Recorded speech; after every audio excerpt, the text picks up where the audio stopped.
الصباح او مساء الورد على حسب وصول الفيديو ليك. النهارده قبل ما ابدا في الحلقه بس عايز اتكلم في حاجه صغيره خالص. انا لما بتكلم عن شخصيه تاريخيه او اسلاميه او حتى مش او حتى بره دين الاسلام، انا بتكلم عن شخصيه، عن مستواها التاريخي، عن الفكر بتاعها، عن الشخصيه الاستراتيجيه بتاعها، البعد السياسي ليها. انا ماليش اي دعوه بهي كانت قريبه من ربنا او بعيده عن ربنا، هل هي هتخش الجنه او هتخش النار، لان انا مش مخول للسلطه دي. انا مش انا اللي اقدر افتي واقول لا الراجل ده هيخش الجنه او مش هيخش الجنه. يعني انا لما عملت حلقه الحجاج اليوسف الثقفي، في ناس كلموني وادوني كومنتس ان لا وما ينفعش، وحتى ناس قالوا لي لعن الله من لم يلعن الحجاج. انا مالي؟ لا انا بس مش بوصل فكري، انا بجيب ما له وما عليه. احنا حتى بعد موت الراجل ده في قداسة للموت، يعني خلاص هو راح عند اللي خلقه، يخش الجنة او النار ربنا اللي هيقول لنا كده. لكن انا لما اقول انا بحب الحجاج، انا بحب استراتيجية الحجاج. يعني مثلا انا بحب ادولف هتلر في طريقته كده، في ان هو فهمه ان الدين هي افيونة الشعوب. فكره صدام حسين هكذا، في كده بعض الاشخاص اللي انا بحب استراتيجيتهم، فعشان كده انا بتكلم عليهم. لكن ان انا اقول هو هيخش الجنه هيخش النار، الكلام ده كله انا ماليش اي صلاحيه عليه. فده كان بس ايه توجيه صغير عن الشخصيات اللي انا بتكلم فيها. ماليش اي دعوه بهي تخش الجنه ولا تخش النار. انا بتكلم من البعد السياسي بتاعتها، المنظور الاستراتيجي ليها، للخطط الحربيه بتاعتها، لفكره، الكلام ده كله. بس كده. نبدأ نتكلم في الحلقة بتاعتنا. النهاردة برضو هنتكلم عن شخصية قوية جدا جدا جدا، شخصية عرفت بالقيادة الدموية، شخصية أسست إمبراطورية من العدم، من شوية قبائل كده متفطرة. شخصية كانت سبب في قتل أكتر من 40 مليون بني آدم. حاجة كده فظيعة. النهاردة هنتكلم عن جنكيز خان. أيوه، جنكيز خان. اول حاجه جنكيز خان كان يعني اتولد يعني في ليله غبره كده على البشريه، في يوم اسود، في سنه من 1155 لحد 1162. هم مش عارفين هو اتولد امتى، بس هو اتولد في الفتره المنيله دي. اتولد في قبيله مهمشه كده اسمها قبيله قيات. ساعة ما اتولد كان أبوه بيحارب، الحمد لله. كان أبوه اسمه يزغي بمدور. لما رجع من الحرب لقى ان مراته جابت ولد، فالراجل ده كان برضه فكره حلو جدا، سمى ابنه تيموجين على اسم قائد التتاري اللي هو لسه قتله. يعني هو راح حارب واحد قتله، بعد ما قتله يعني اعجب بيه كقائد في الحرب، سمى ابنه على اسمه تيموجين. اتولد تيموجين وعاش طفل جدا. اول ما اتولد نزل من بطن امه كان في ايده دم مجلط، ودي كانت دلالة عندهم ان الولد ده هيبقى قائد فظيع، قائد هيقود الدنيا دي كلها. قعد اول سنين من عمره طفل لحد لما تم ال9 سنين. ابوه اتقتل او اتسم على ايد القبيله معاديه ليه. واول ما ابوه اتسم واتدفن، هو رجع يعني عشان يستعيد مكان ابوه في القبيله. طبعا القبيله قالت له في العش ولا طارد، واطلع بره يالا اللي كان بيحميكم مات، وطردوه هو وامه واخته واخوه، هو 6 من اخواته كمان. اطلع بره يا ابن الكلب من هنا، صريحه يعني. اتطرد تيموجين هو وامه واخواته من القبيله. في واحده من رحلات الصيد اللي كان بيطلعها هو واخواته، هو قتل اخوه الغير شقيق، لان الغير شقيق ده هو مع عمه وابوه مات، فابوه اخوه ده من الاب بس، فانت كده عالي علينا. راح جاي خلصنا منه علشان يبقى هو قائد الاسره دهيت، وهو اللي يقدر يتصرف فيها. وبالفعل حاول ان هو بقى، علشان كان فكره كله هو ازاي ينتقم من اللي قتل ابوه. علشان ينتقم من اللي قتل ابوه كون صداقات مع ناس اقوياء جدا، زي واحد منهم اسمه جاموكا. جاموكا ده كان ابن قائد عسكري لقبيلة كبيرة كده، وظل صداقتهم واصحاب لفترة طويلة جدا من العمر. وعشان يكبر التحالف بتاعه اكتر، لما تم 16 سنة اتجوز واحدة اسمها بورني. بورني دي اللي كان ابوه مخطط له ان هو يتجوزها قبل ما يموت. يعني هو كان عشان يدعم علاقته بالقبائل، كان مختار ان هو يتجوز بورني دي. وفعلا وراح اتجوزها، وبعد ما اتجوزها بفترة صغيرة اغارت قبيلة تانية على القبيلة بتاعته وخطفت مراته. وبصراحة الراجل قائد القبيلة بتاع اللي خطفت مراته دي كان بيعامل مراته بمنتهى الاحترام جدا، كان بيعاملها معاملة مراته. ايوه اللي انتوا فهمتوه كده بالظبط. طلع عم تيموجين هو وصاحبه علشان وقابلته بقى وابو وصاحب وقائد القبيله بتاعته علشان يخطفوا يحرروا مراته تاني. وبالفعل حرر مراته وذبح القبيله كلها من اولها لاخرها. بس بعد 9 اشهر مرات تيموجين خلفت، فاعتبر ابنها ده ابنه بقى. ما كانش فيه دي ان ايه بقى ساعتها عشان يعرف ده ابني ولا مش ابني، لا هو ابني.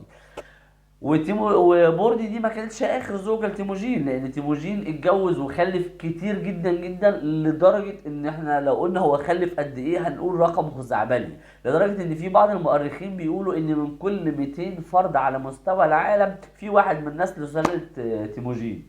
راجل بسم الله ما شاء الله كان عصب يعني. المهم عم تيموجين حب بقى يوحد القبائل الصغيرة دي كلها بقى المهمشة في المغول دي كلها، وعمل منهم جيش تعداده 20,000 مقاتل. وفي هنا نقطة حابين نذكرها، إن المغول والتتار مش حاجة واحدة. المغول دي ناس قاعدة في قبائل كده في منغوليا، والتتار ده جيش تاني، وكان دايما في حروب ما بينهم. المهم عم تيموجين عمل جيش من 20,000 مقاتل وراح حارب التتار وذكرهم وذبحهم عن بكرة أبيهم كلهم، وقتل كل القادة بتاعتهم، وقتل أي حد ليه علاقة بيهم من قريب أو من بعيد، سواء راجل أو ست أو طفل، اي حاجه. ساب الاطفال بس عشان يحاربوا معاه لما يكبروا يبقوا من القبيله بتاعته. وهنا عم تيموجين عمل دين جديد اسمه دين اليثك، وهنتكلم على الدين ده هو في اخر الحلقه ان شاء الله. عم تيموجين كان ليه اقاويل مأثوره، اقاويل كده تدرس في التاريخ. اول مقوله من مقاويله كان بيقول ايه؟ من أطاع، ده عن دين اليثك، من اطاعنا ورضى ادخلناه في رعايتنا، من تمرد وتجبر دمرناه بسياط البلاء. يعني من الاخر انت معانا علينا مع الف سلامه، ما فيش الكلام ده. كان تيموجين برضو بيقول على نفسه انا عقاب الرب، فماذا فعلت ليبتليك الله بعقاب مثلي. الراجل عارف ان هو اذى، انا عقاب ربنا، انت شوف انت هببت ايه في حياتك عشان انا هاجي اخلص عليك. عمل دين اليسك وبدأ بقى ياخد قبيلته مع عم صديقه اللي هو جاموكا ده، ويكبروا القبائل مع بعض ويفتحوا يعني ويكبروا نفسهم ويأسسوا على أسس قبلية عالية. لحد لما جت نبوءة قالت إن عمه تيموجين هيطلع منه ومن نسله ناس تحكم العالم. هنا عمه اسمه جاموكا، اسمائهم غريبة قوي. عمه جاموكا يعني قير منه شويه وحصل خلافات ما بينهم، وانقسمت القبيله الاثنين، قسم راح مع تيموجين وقسم راح مع جاموكا. حصل مناوشات كده ما بينهم، ما كانتش وصلت ادت الى خلاف جامد يعني، لحد لما عمه جاموكا قتل واحد من الجنود بتوع، لا عمه يوجين معلش انا اسف، عمه تيموجين قتل واحد من جنود جاموكا علشان كان بيسرق الاغنام بتاعه، وبعت له الجثه بتاعته على حصان. راجل محترم. عمه عمه جاموكا اتضايق وحصل حرب بين الاتنين، حرب كبيرة جدا، بس قدر فيها تيموجين ان هو ينتصر على جيش جاموكا كله على بعضه. بل مش انتصر بس، لا ده اعدم كل قادة ومستشارين جاموكا، ان هو سلقهم بالحياة. ايوه سلقهم، كان بيجيب يعني اوعية كبيرة كده ويملاها مية مغلية ويربط فيها الناس ويحطهم، الله يرحمه. بعد ما سلق القادة بتوعه والمستشارين بتوعه، الحرس الشخصي لجاموكا خافوا وترعبوا، قالوا ان هم ايه ينجوا بحياتهم. راحوا ايه متكتفين عمو جاموكا وربطوه وراحوا لعمو تيموجين سلموا له على المفتاح. تيموجين كان ذكي، انت خنت اميرك امال هتعمل فيا انا ايه؟ راح جاي قتلهم كلهم بتهمة الخيانة وعفى عن صاحبه. بس صاحبه جاموكا كانت الكرامة عزة نفسي منعاني شوية، قال لا انا مش هقبل العفو ده، وطلب ان هو يعدمه. وبالفعل تيموجين اعدم صديقه اللي هو جاموكا بطريقة ساعتها طريقة شرف شوية، ان هو يكسر عمود الفقر وتخلص منه. ومن ساعتها بقى اصبح اسم تيموجين اسم جنكيز خان.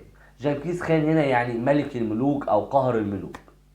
بدأ بقى ساعتها عم جنكيز خان يخش يمين شوية ناحية الصين، وهجم فعلا على الصين وحاصر سور الصين العظيم، حاصر بكين لمدة كبيرة جدا، لدرجة ان الصينيين كانوا بياكلوا الموتى بتوعهم من شدة الجوع، من شدة الهلاك اللي هم فيهم. وهجم فيهم واقتحم مدينة بكين وأبادها عن بكرة أبيها، قتل الرجالة اللي فيهم كلهم وخد النساء سبايا. وكان هنا قبل ما يهجم على الصين، راح للقبيله اللي في لو فاكرينها زمان، اللي قتل ابوه دول، راح ابادها عن بكرة ابيها وحرقها ومحياها. انا نسيت بس اقول لكم الكلمه دي. بعد ما خلص على الصين رجع بقى يخش بقى على الدوله الخوارزميه اللي هي الدوله الاسلاميه. لينا بقى هنا واقفه، لان الدوله الخوارزميه هنا كانت في اضعف اوقات ليها، كانت من قمه في الفساد والوهن، لدرجه ان كتير من المسلمين قرروا ان هم يدخلوا في دين اليسك اللي هو بتاع التتار، بل وكتير من المسلمين وقفوا جنب التتار وحاربوا المسلمين اللي زيهم كتف الكتف. كان كتير من المسلمين بيلجأوا للدين اليسق في معاملاتهم التجارية. كان قمة الفساد ان كان اسمه خوارزم شاه، كان بيبعت الجنود بتوعه عشان قال ايه يحموا المدينة دهيت. كانت المدينة بتستغيث بالتتار من الجنود بتوعه من كتر الفسق اللي كانوا بيعملوه، كانوا بيغتصبوا النساء وبيسرقوهم وكانوا ماشيين ببلطجية يعني من الاخر. فطبعا التتار هجم على الدولة الخوارزمية وحصل يعني مذابح كتيرة جدا، احنا ما نقدرش نحكيها كلها في حلقة واحدة، واحنا هنعمل سلسلة كاملة عن هجوم التتار من اول الدولة الخوارزمية وازاي ابادها وازاي دخل العراق وازاي ابادها عن بكرة ابيها. كانوا بيعملوا كباري من الكتب اللي كانت موجودة في مكتبة بغداد يعني. الموضوع كان صعب جدا. هنعمل سلسلة كاملة عن دخول التتار او المغول لحد لما وصل للمحروسة ووقف عم قطز وفي معركة عين جالوت، ووقف وصمد قدام التتار ورجعهم، بل ان هو مش هزمهم بس، لا ده جري وراهم لحد لما ابادهم خالص. وكان ساعتها اللي بيقود التتار كتبوغا اللي هو ابن هولاكو، لان كان ساعتها جنكيز خان مات وهولاكو رجع علشان يشوف الورث والكلام الكبير ده. بس موت جنكيز خان ان هو في ناس كتيره بتقول ان هو اختلف في اسباب موته، لان في ناس بيقولوا ان هو مات بالملاريا، وفي ناس بيقولوا ان هو توفى لما وقع من الحصان بتاعه، فما تعرفش، بس ما تعرفش اسباب موته. بس حاله كحال معظم عظماء التاريخ، ما تعرفش قبره فين. وقيل ان اللي حضر الجنازه بتاعته اتقتل واتدفن معاه سر في مقبره جنكيز خان. قبل ما نختم الحلقه هنتكلم شويه عن دين اليسق، الدين اللي كان عامله جنكيز خان. دين اليسق كان اول حاجه بيعظم جميع الملل دون التعصب لاي مله عن اخرى، يعني الاسلامي زي المسيحي زي اليهودي زي البوذي كلهم. جنود الجيش التتري عليهم ما على الرعيه من المؤن والكلفه، يعني بيدفعوا الضرائب زيهم زي المواطنين. منع الدين اليسق تفخيم الالقاب او تعظيم الامراء، يعني كان من اول السلطان وانت نازل كده بيتنادي باساميهم، محمد اسمك محمد، حسين اسمك حسين، مش زي كان ساعتها بقى في الدوله الخوارزميه السلطان القادر الساطر للي وكل ده عشان يقول اسمه في الاخر. لا، اسمه جنكيز انت اسمك جنكيز، اسمك حسين انت اسمك حسين. منع الربا ما بين المسؤولين ساعتها، ولغى صلاحية المسؤولين ان هم يقبضوا على اي حد، وواجب عليهم رفع الحالات الانسانية للسلطان مباشرة. ازال اي تميز بين التجار الكبار والتجار الصغيرين، بل كمان الزم التجار الصغيرين ان هم يقدروا يعدوا على السلطان في اسره عشان يعرضوا عليه بضاعتهم. الزم التتار ان محدش ياكل من اكل حد غير لما يعزم عليه وياكل معاه من نفس الاكل. الزم التتار ان او الجيش كله او الشعب كله ان محدش يكون بياكل وحد يشوفه وما يعزمش وما ياكلوش معاه. الزمهم ان محدش يشبع لوحده. حقق العداله الاجتماعيه اللي كانت مفتقده في الاسلام، يعني لدرجه ان كان في بعض الشيوخ حرموا التعامل باليسق، فده كده كان دليل ان كان في مسلمين بيلجأوا لدين اليسق في التعاملات بتاعتهم. شفت احنا كنا وصلنا في الوهن والضعف لحد فين.